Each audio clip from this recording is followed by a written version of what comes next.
Assalamualaikum warahmatullahi wabarakatuh. Kaum muslimin yang dirahmati oleh Allah Subhanahu wa taala, tersebut dalam kitab Al-Quran Al-Ubudiyah.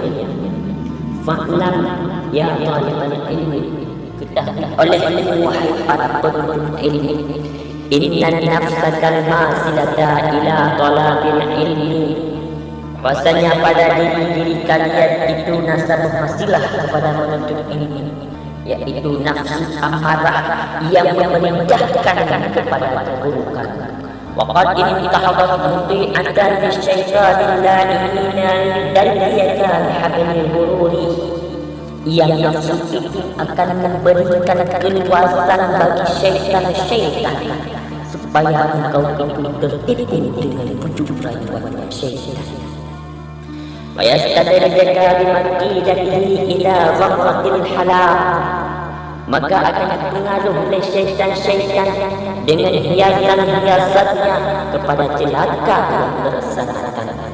Wa qasduhu ay yurawwaja 'alaika syarra fi ma'anil khair, dan bermaksud oleh syaitan-syaitan tersebut untuk memperjalankan engkau itu kepada keburukan dalam mendatangkan kebaikan, hatta yulhiqaka bil akhsarina a'mal, sehingga engkau itu menjadi bagian daripada orang-orang yang merugi tentang amalan kebaikan, yaitu ulun-ulun yang gagal susah rogi pada beramal kebaikan, yang harap mendapat pahala dari Allah Subhanahu wa taala, namun ternyata mereka itu hanya memperoleh celaka.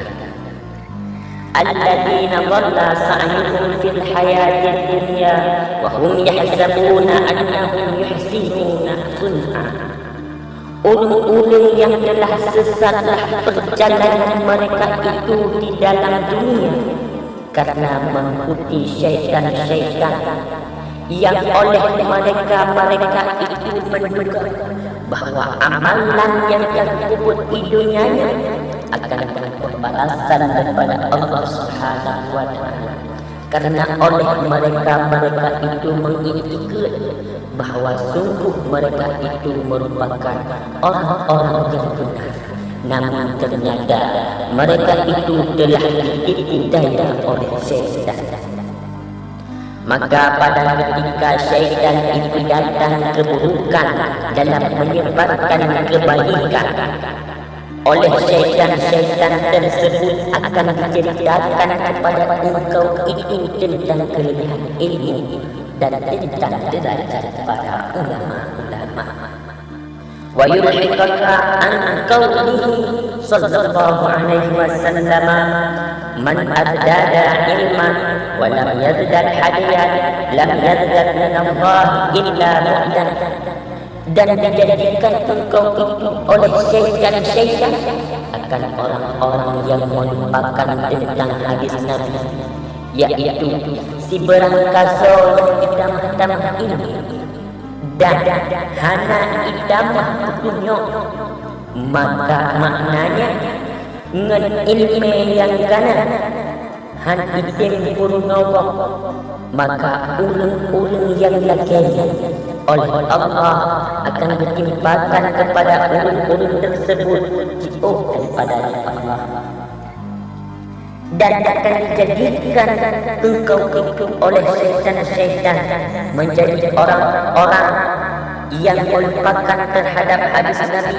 asyadun nas azab yaumil qiyamah alimun lam yanfa'ullahu bi'ilmihi, urun-urun yang paling berat siksaan di ba'ura kiamat, yaitu urun-urun alim yang hanya itu beramal dengan ilmu yang ada. Maka tertipu dan nyonyong dengan bujuk rayuan syaitan. Fas'alu ahla zikri, tanya olehmu akan ahli ilmu tentang satu ilmu jika engkau mengetahuinya, dan beramal dengan ilmu sesudah mengetahuinya itu wajib. Sekian yang dapat saya sampaikan. Assalamualaikum warahmatullahi wabarakatuh.